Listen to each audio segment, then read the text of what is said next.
Yeah, he's got it. Welcome Thank you. to the Unitarian Universalist congregation on this beautiful summer day. We are in for a treat today. Our guest minister, Christopher Watkins, is a talented speaker and guitarist. Well, musician, I should say. He plays many things.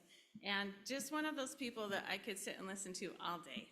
I heard him in Boulder years ago when he was still in theology school, and I still remember that service. So I've been so excited to have him here. And so thank you, Christopher, for accepting our invitation to be with us today.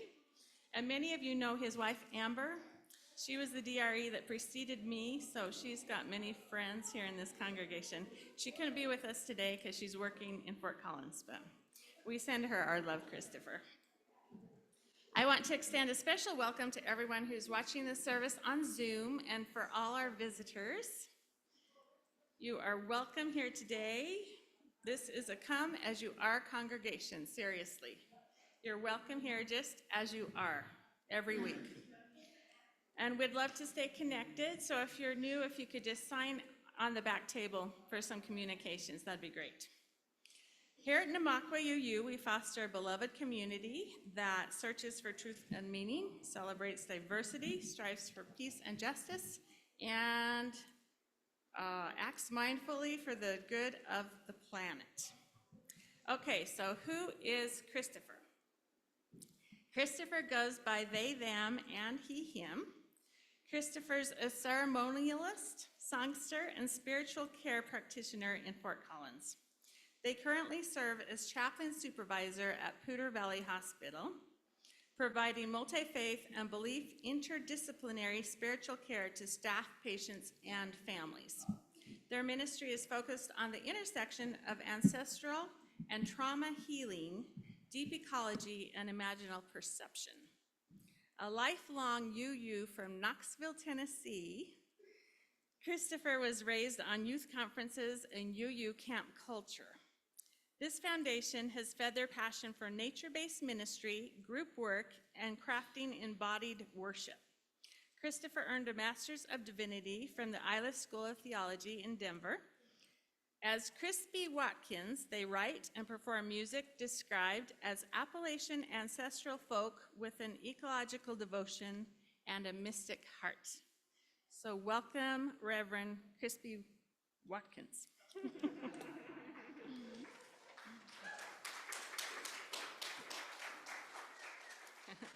Just brief announcements. This week we have meditation, Mindful Group is the new name, on Wednesday at 10 o'clock in Parker Hall, and anyone's welcome to pop in at any time. We also have Social Sisterhood at noon on Thursday, and that's also an open group. Next Sunday, our service is on Protecting Democracy with Reverend Dana and Worship Associate Debbie Gentry. The description is, democracy in the United States has rarely, if ever, been under such a serious attack as it is right now. The upcoming election is critical across the nation. What can we do? Join us for the UU Vote campaign, writing postcards to get the vote out across the country. We will have coffee hour after the service today, and thank you everyone who has made this service possible.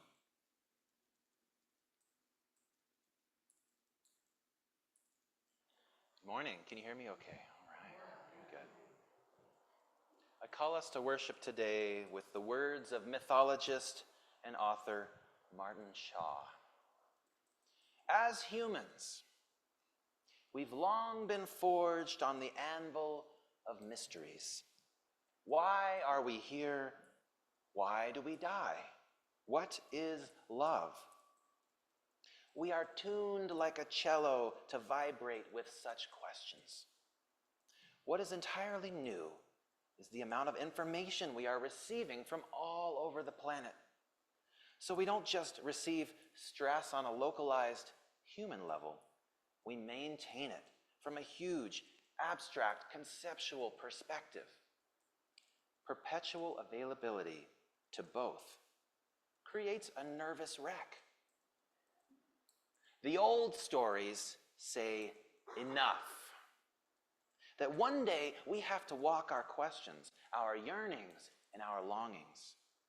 We have to set out into those mysteries even with uncertainty, especially with uncertainty. Make it magnificent. We take the adventure, not naively, but knowing this is what a grown-up does. We embark. Let your children see you do it. Set sail, take wing, commit to the stomp. Evoke a playful boldness that makes even angels swoon. There's likely something tremendous waiting. Come, let us worship together. Please join me in saying our affirmation. Love is the spirit of this church, and service is its call. This is our great covenant, to dwell together in peace, to seek the truth in love, and to help one another. Let us share the spirit of love by greeting those around you.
So Reverend Christopher Watkins sent me this quote by Joseph Campbell and asked if I could say a few words about the value of myth and folklore in my own life.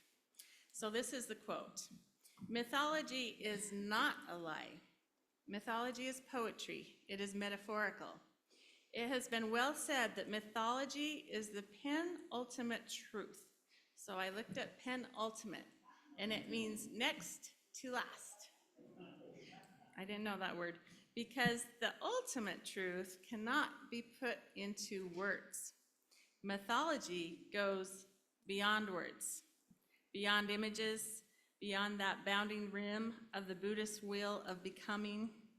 Mythology pitches the mind beyond that rim to what can be known but not told. This is very deep stuff. You have to kind of sit with it for a while, but it gives me goosebumps. So the first mythical story that really made an impression on me as a child, I still remember. And it was in the form of a fable written by the Grimm's brothers, and you might know it yourselves. But to summarize, there's a poor fisherman who lives with his wife in a dugout hovel by the sea. One day, the fisherman catches a fish who claims he is actually a prince and begs to be set free. The kind fisherman releases it. When his wife hears the story, she says he ought to have had the fish grant him a wish. She insists that he goes back and asks the flounder to grant them a small cottage so that they could get out of this dirty hovel. The fisherman reluctantly returns to the shore, summons the flounder, and hesitantly asks for his wife's wish. And the wish is granted with these words, "Go home, she has it already." The fisherman is amazed and very pleased with the cottage, but his wife is soon discontent and tells him to ask for a castle. And then, because he doesn't want to be king, she wants to be king. She wants to be emperor, she wants to be the pope, and each time the flounder grants her wish. Eventually, the wife wishes to command the sun, the moon, the heavens, and she sends her husband again to ask the flounder. The flounder says, go home. When the fisherman returns home, his wife is sitting in their dirty old hovel once again. So I'm sure that whoever told me this story, if they would have given a lecture on, not being greedy and being content with what you have, I would not remember that today. But I do remember this story. It's a truth that imprinted on my young mind. It's been said that there have been great societies that did not use the wheel, but there have been no societies that did not tell stories for the purpose of cohesion and understanding. So we light this chalice today in appreciation for what we can learn from the wonderful story that Christopher has brought to us.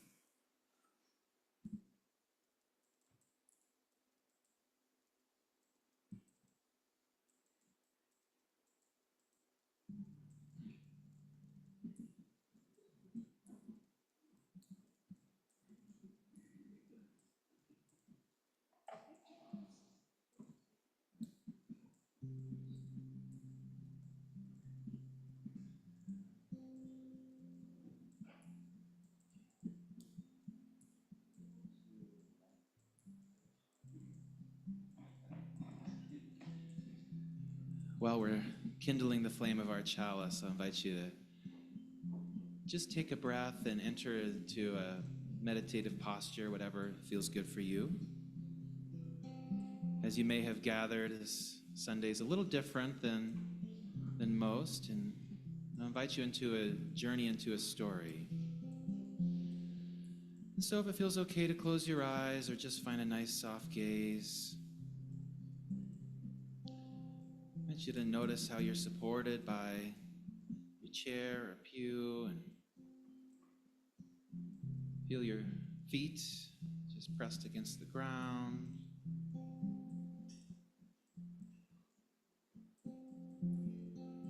Now I invite you to just visualize just going to a beautiful place in nature in your mind, some place that you love. Perhaps it's a mountain scene or the ocean or a forest.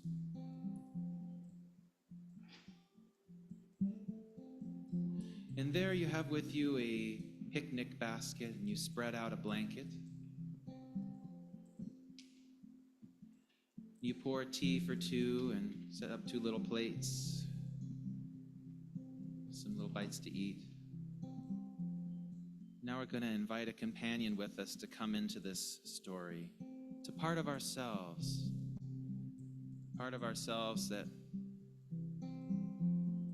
maybe we're in touch with often, or maybe it's been a long time, maybe since childhood. Kind of that wilder part. That part that's full of imagination and play. Doesn't follow the rules, but loves to create. We're going to sing in that part.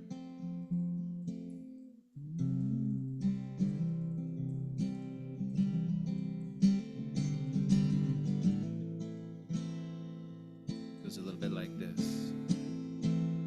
My heart is beating, 1, 2, 3, I call the wild within me. My heart is beating, 1, 2, 3, I call the wild within me.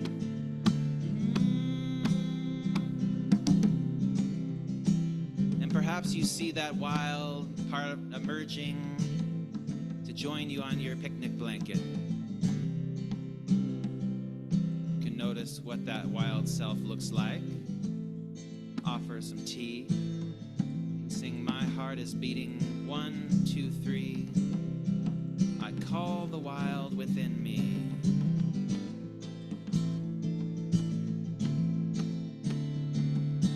My heart is beating, 1, 2, 3, I call the wild within me.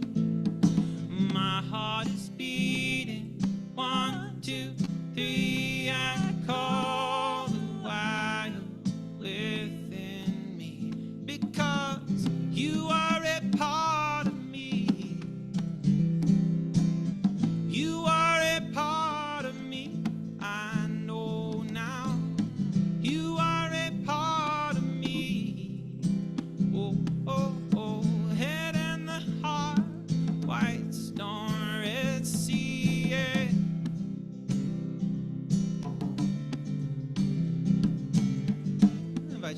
rise up off of that picnic blanket and take the hand or the paw or the wing of your wild one as we go on a journey together. We sing. My heart is beating, 1, 2, 3, I call the wild within me. My heart is beating, 1, 2, 3, I call the wild within me. We are leaving this time now. We are leaving this time now. Going on a journey to a faraway land. Yes, and once there was a king with 12 children, 11 sons, and the youngest a daughter. They were happy, had a good life in their kingdom. Children were beautiful, kind, and smart, well loved by all. The king, he was a widower, and well, one day he remarried. Yes, and this new queen, she didn't like the children much. Things didn't go well right from the beginning. You know, on their wedding day, the queen prevented the children from playing and forbade them from eating any cake. How unkind, right? And gradually, you know, she convinced the king to send his daughter away to the countryside to be raised there, and she put her with a peasant family. And then she started to whisper in the king's ear and tell him stories about his sons, these once beloved 11 sons that he gradually lost interest in as he heard all these lies the queen was telling. And when that happened, well, she had a plan. She went out to those 11 princes and she said, "Go. Go fly away and make your own living. Fly away like big birds without a voice."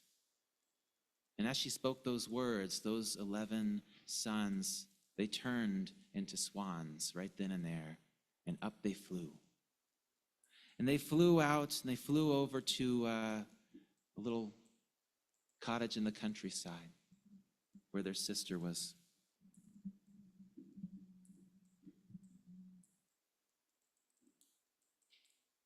They flew over, beating their wings, but they could not get her attention, for she was fast asleep. And so sadly, they gave up and they flew on to a dark forest on the edge of the sea. Now time went on. Time went on, and the princess, she came of age, she turned 15, and the king sent for her to return to the castle. So she came back. And there the queen met her and found her to be beautiful and kind, very graceful and smart, and the queen could not stand her. She wanted to turn her into a wild swan right then and there. But she knew she couldn't do that because the king wanted to see his daughter. So instead, she hatched a plan. She helped the sister bathe and prepare to be presented before the king. And as she was coming out of the bath, the queen grabbed her and rubbed her body in smelly oils and pastes that changed the color of her skin and hair and made her look very strange and abhorrent. And then she dragged her before the king, who said, "This cannot be my daughter." And he had her cast out of the kingdom. And just like that, she was exiled.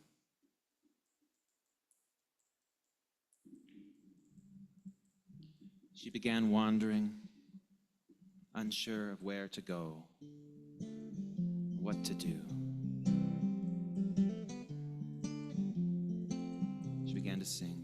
If I could kiss every one of these rocks and trees, I would roam all over this valley, drinking from the springs till my soul feels clean, and I can go home.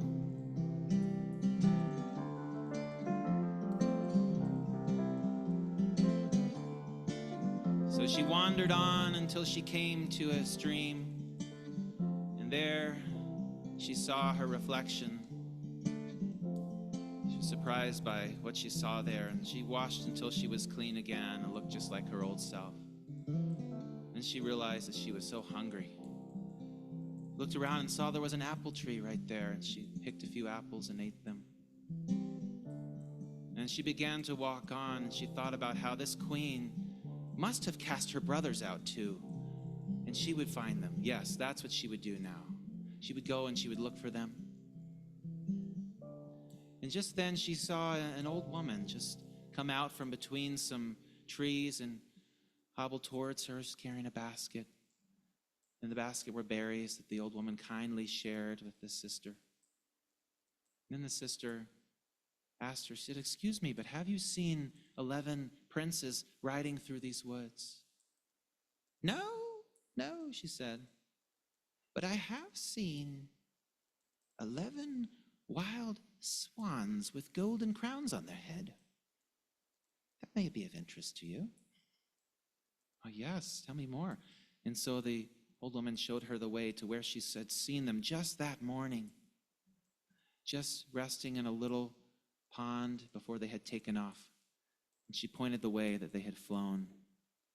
Now the sister thanked her, and she kept on walking. She walked all day till she finally came to the ocean she had never seen before. She was amazed, but she had seen no sign of her brothers. Standing there out of the ocean, she was just taken by how vast the world was. How will I ever find them, she thought.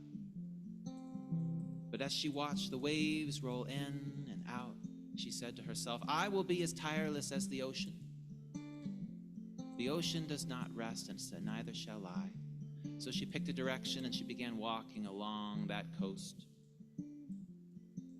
She walked a while, and eventually she came to a little marshy area, and she saw between some reeds white feathers.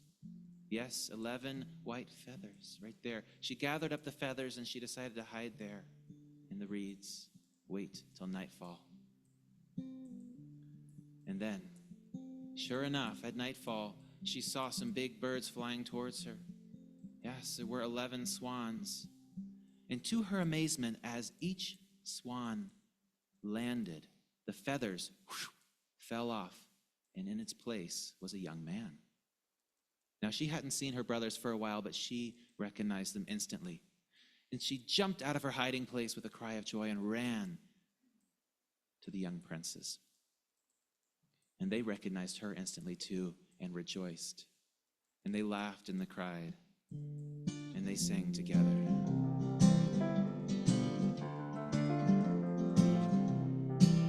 If I could kiss every one of these rocks and trees, I would roam all over this valley, drinking from the springs till my soul feels clean.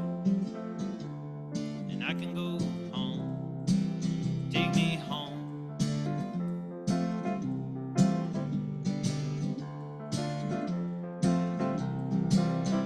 Every once in a while when my mind gets quiet and there ain't no difference between sound and sight, I can feel that river welling up from inside, and it takes me home. Take me home, take me home, take me home, take me home. When the earth comes tumbling down, you'll see beneath my skin I will be a royal prince, trapped underneath this downy skin. When the stars come tumbling down, will you turn your back on them? It's hard to find a clear path now in this noise. The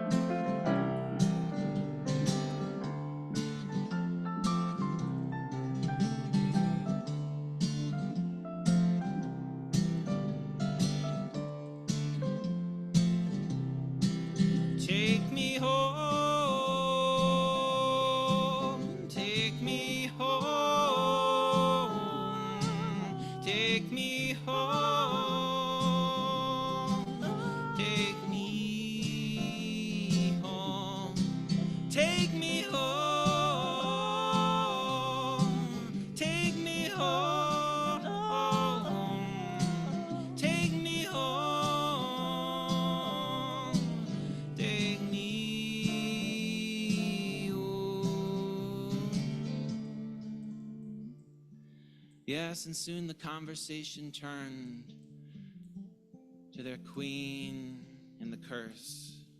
And the brothers explained that they were cursed to, as long as the sunlight touched them, to be in the form of swans. But they had to be careful, for when night fell, they must find a sure footing. They'd be back to a human. And they said that, no, our home is not here anymore. We've been sent away to live far across the sea in another land, but we're permitted to visit here once a year. And we do so for 11 days. It's a perilous journey, for there are no islands between here and there, just a little rock that juts out of the sea, and it's so small that when the waves are high, they just crash over us as we stand on that rock all night, and then we fly the rest of the way. Now she asked them if there's any way they knew of to break this curse, but they knew of none. They talked into the night, and in the morning, the swans flew off, except for the youngest who stayed there with his head on the lap of the sister. And they spent the day like that together. That evening again, the swans came back to that marsh, and again they changed into the brothers. And they talked once more. And the eldest, he said, "You know, sister, tomorrow we must go back. This is the end of our 11 days, and we'll be flying across the sea. But we cannot leave you here all alone. Do you have the courage to come with us? I could carry you in my arms through the forest. Surely, all 11 of us, our wings are strong enough to bear you across the waters." And she agreed. And so they spent that night weaving a net of willow bark. And in the morning, they set off. The sister riding in that net as the swans flew. And they flew all day, and they flew swiftly, but not quite as fast as they normally would have. And sister began to get worried as she could see the sun sinking towards the horizon and the dark sea below, that perhaps she had slowed them down and they would not make it to that little rock. And just as the last sliver of sun was about to dip below the horizon, suddenly the swans dropped out of the sky. The sister was terrified, thinking that her worst fears had come true, but no, they landed softly on that little rock, and they held hands there. They held hands and sang, kept up each other's company as the waves crashed over them all night long. In the morning, the swans began the journey again with their sister. And they flew all day and eventually came and flew over a castle and a village and into a little cave where the brothers had made their home. That night, the sister questioned them again, looking for any way to break this curse, but they had no new information for her. So she went to sleep that night, thinking about what she might do. And that night, she had a strange dream. And in that dream, the old woman appeared to her, the one who had helped her to find the brothers.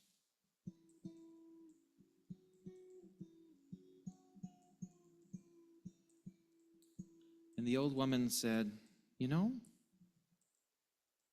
I can see you really love your brothers and you want to help them. There is a way to do this. It's not easy, though. No, it's not easy, because you must gather stinging nettles with your hands, and the stinging nettles, they will burn. It will not feel pleasant. You can only gather stinging nettles from around this cave or in the graves and churchyards. And with those nettles, you must pick them, and then you grind them into a flax with your bare feet. Oh, yes. And then you will weave of that flax 11 shirts. And if you put those 11 shirts, one over each swan, well, then the curse will be broken. Oh, but there's a catch. As if it wasn't already hard enough, she was thinking. Yes, indeed, there's a catch, because once you begin this task, you must not speak. You must not make a sound from the time you begin to the time you finish. For if you do, it will be as though a dagger strikes the heart of your brothers, and all your work will be for nothing. And with that, the old woman who was holding these stinging nettles in her hand reached out and put them in the hand of the sister. In the pain, the burning woke her up, and she woke to find herself in the cave. It was daylight, and her brothers had gone, all flown off. Well, she began right away. She began making those nettle shirts and gathering that stinging nettle and grinding it with her feet, determined.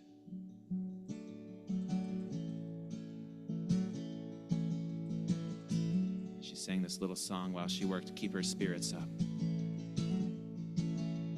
Will my love be waiting there? Will my love be waiting there? Cross that river wide and fair, placing flowers in his hair. Will my love be waiting there?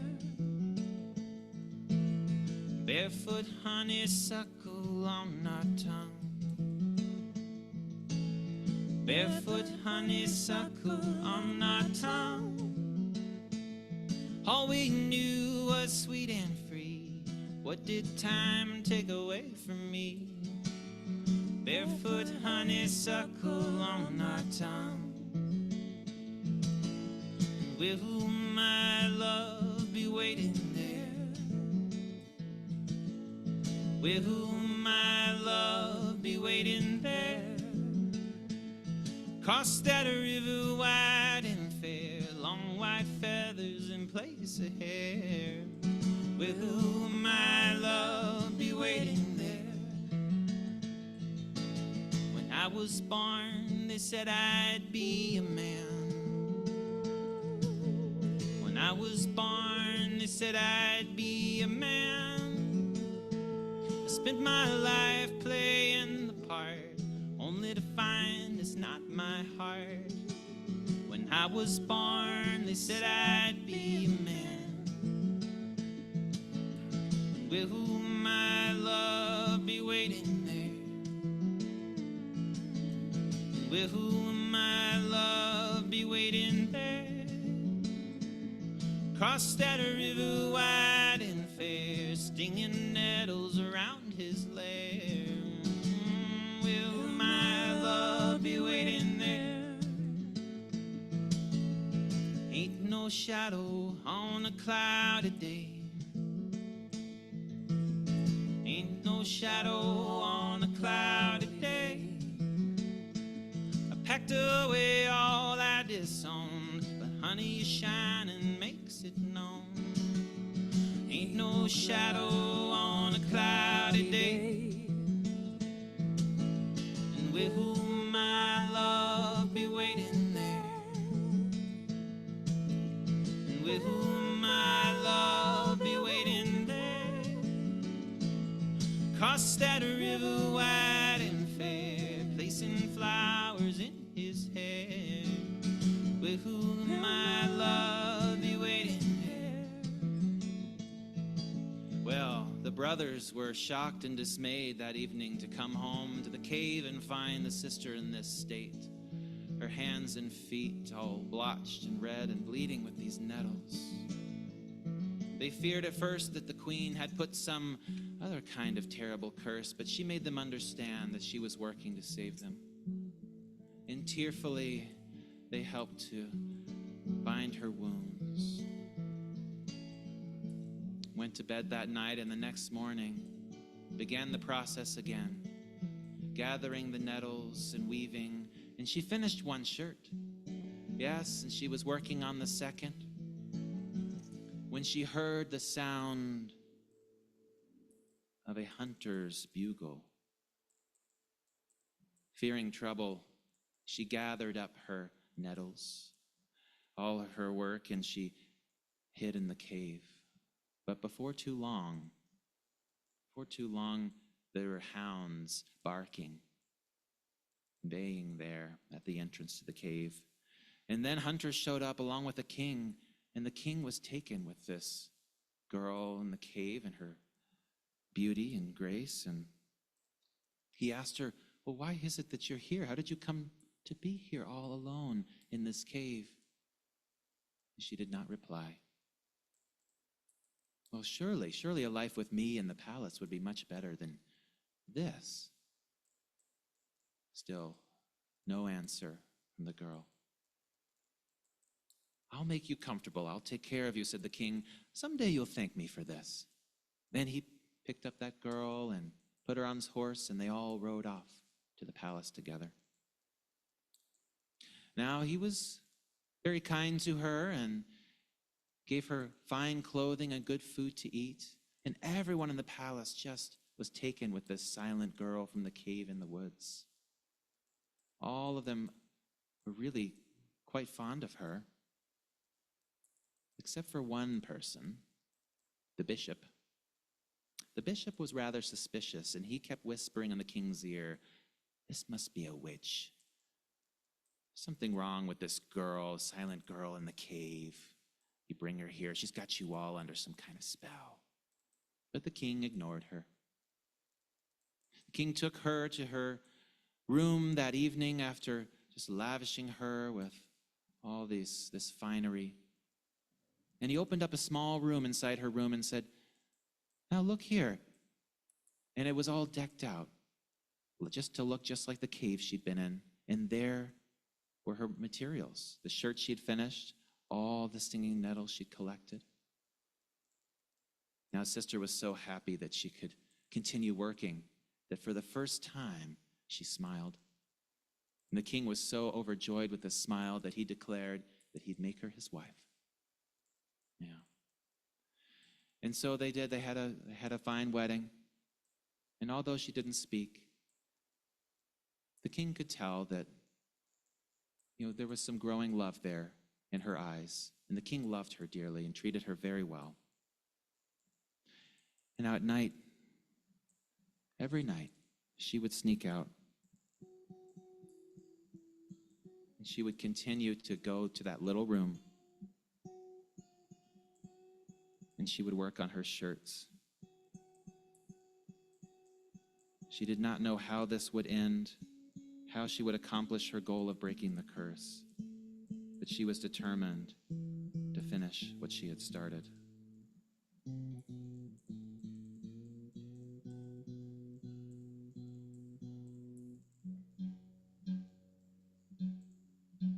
So she gathered up her courage to sneak out again and again.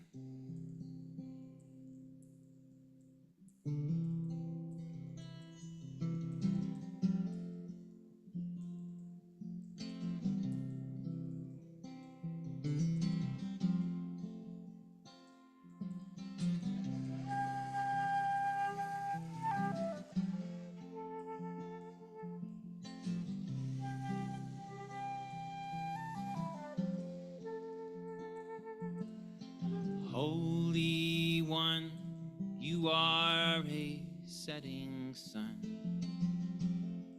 but your light goes on in me. Holy love, you are a hunted dove, and you've fallen, but your wings go on in me, on in me.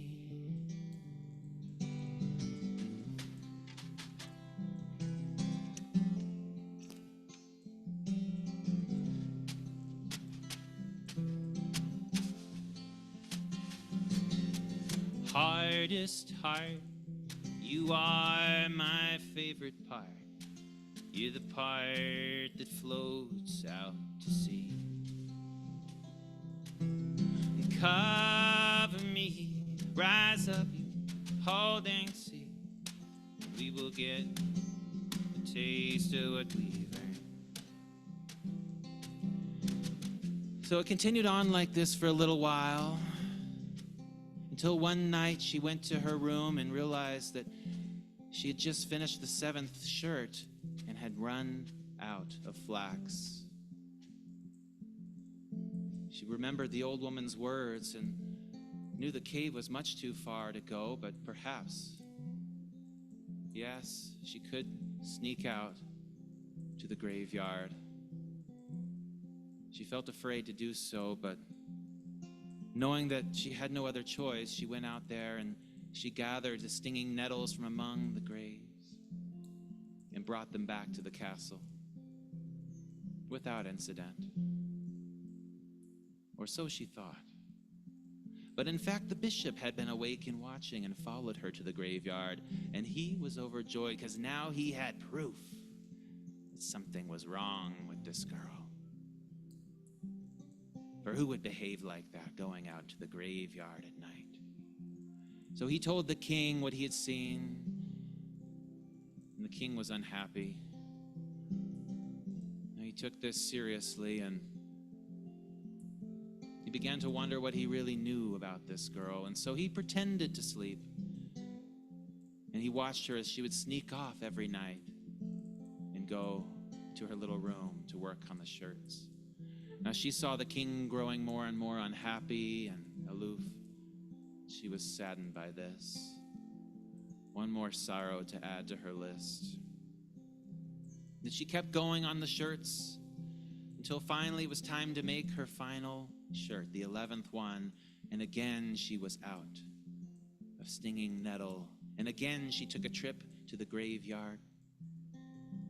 And there she gathered her nettle, and the king and the bishop both followed this time. "You see," said the bishop, "she must be a witch." And the king, lacking no other explanation, well, he sadly agreed. And he brought her before the people, and the people condemned her to be burned to death. And she was locked in a cell. And there she found in the cell was all of her nettle, her flax and her shirts. And so she thought, at least I can keep working on them. So she kept going. And there in that cell, she heard the beating of wings, and she thought, perhaps my brothers have found me at last. And indeed, an hour before dawn, a group of 11 men came to the gates of the castle, and they were banging on the door, making a ruckus, demanding to be let in and see the king. The guards said, "Of course, that's impossible.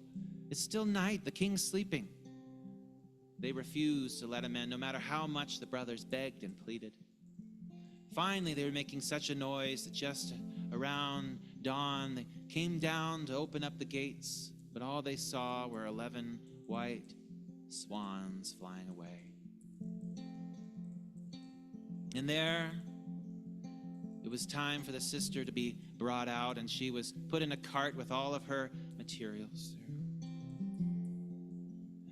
She was continuing to work on that final shirt, even as the cart was wheeling her towards the stake. And the people, they muttered and they grumbled as they saw her and said, still the witch persists in her craft.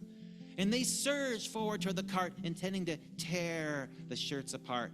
But just then, 11 white swans, well, they flew down and they beat their wings and scared the crowd back. And the music began to play.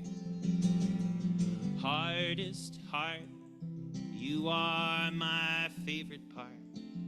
You're the part that floats out to sea. Cover me, rise up, you holding sea, and we will get a taste of what we've earned.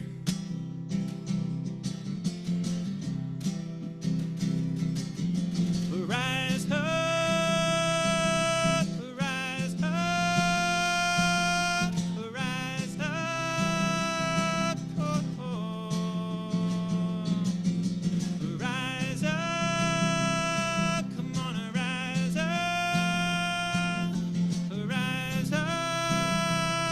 oh. Let my dying be a gift to sing with tears of jade and pearl. Make my history medicine to heal the hungry world. There ain't no part of my soul that's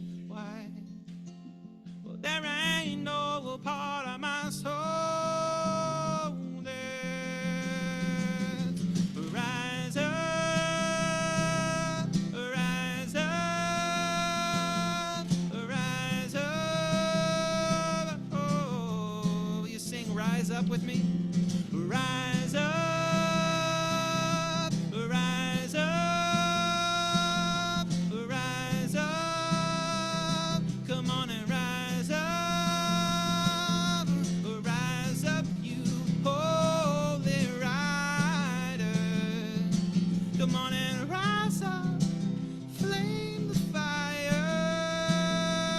Oh, rise up now when it's dire. Come on and rise up, take me higher. Oh, oh.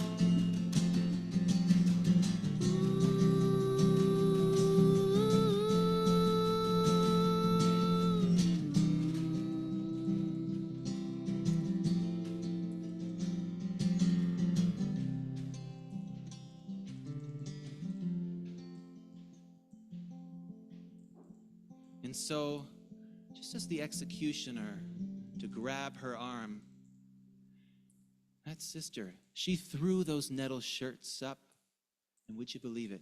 Each one went right over the head of one of those wild swans.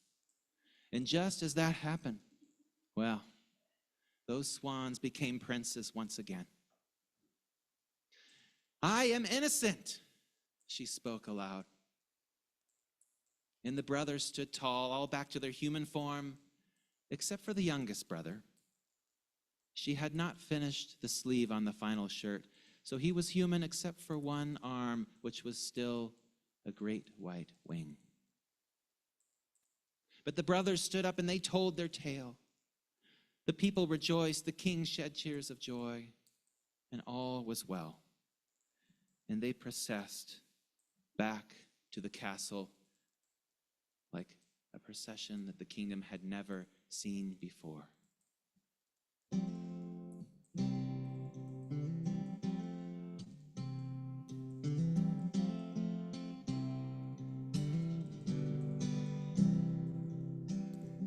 One day, when the shops all close, there'll be blood on the streets, I know. I'm gonna turn my back, I'll put the concrete behind. Into the hills I'll bide my time. In the wildwood, open arms, open eyes, open arms, open eyes. In the wildwood, open arms, open eyes. Well, I ain't gonna place my hopes in a promised land. I will build my world with these two hands, and I ain't gonna walk alone in the valley of death. I am reaching out with these two hands. In the wildwood, open arms, open eyes, open arms, open eyes. In the wildwood, open arms, open eyes. Well, if I could go back, I'd laugh and I'd cry. How quickly we run, how slowly we die. You're still fighting the battle, love versus hate, but you left your heart at the city gate. Oh yes, you left your heart at the city gate. In the wildwood, open arms, open eyes, open arms, open eyes. In the wildwood, open arms, open eyes.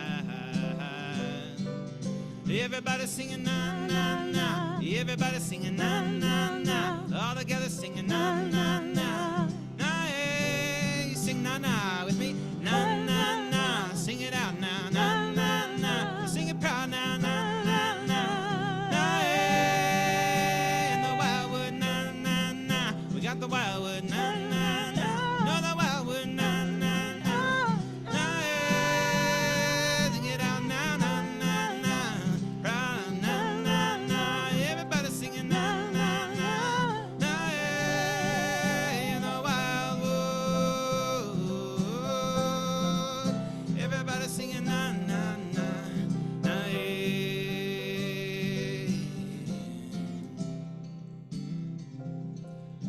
As we close our story today, I invite you to, in just a moment, to turn to a neighbor and to share one aspect of the story, one image or part that just really stood out to you, that resonated, or that you find yourself thinking about. And this is a way to just honor the story and to help it to do its work in us.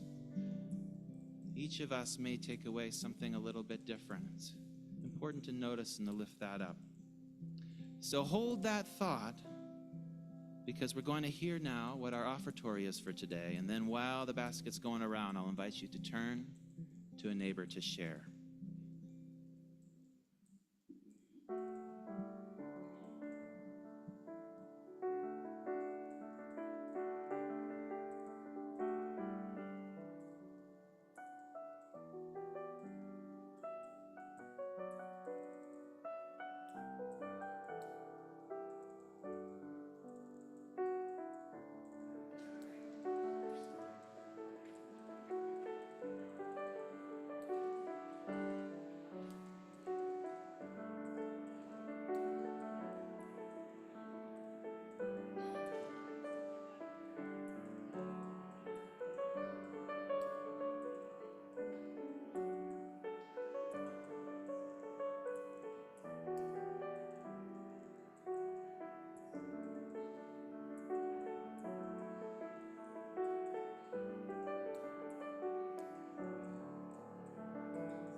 I want to speak for the whole congregation in thanking Reverend Christopher and Slip for that beautiful offering.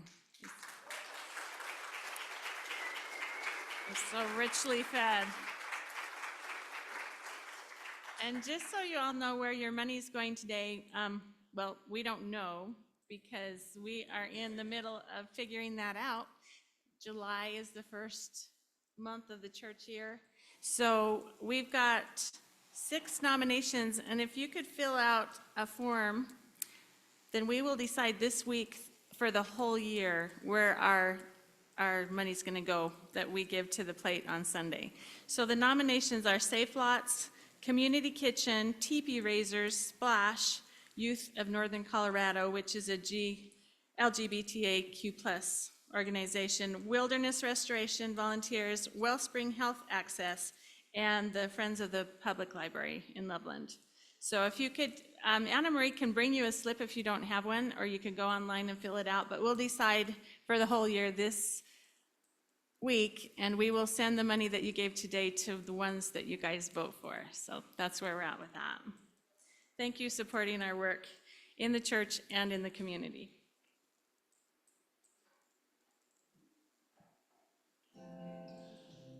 Well, I invite you to rise in body or spirit as we sing together this song we just heard, Wildwood. So we'll sing the chorus, which is in the wildwood, open arms, open eyes. And we'll go to the na-na-nas. In the wildwood, open arms, open eyes. Open arms, open eyes. In the wildwood, open arms, open eyes. Everybody singing na na na. Everybody singing na na na. All together singing na na na. Na, hey, put your hands together, singing na na na. Everybody singing na na na. All together singing na na na. Na, hey, we got the wildwood na na na. We in Loveland na na na. And the Makwa na na na.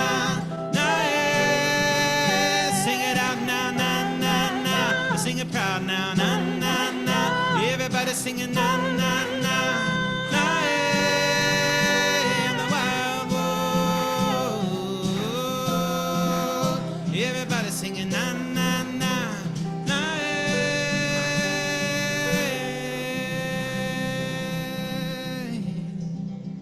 In the midst of so much horror and uncertainty, may the old stories weave a net for you to bear you across the stormy seas. Remember that your voice matters. Your perseverance can change everything. Go in peace and go in love. Amen. And join us for coffee and conversation and for fellowship just behind the sanctuary.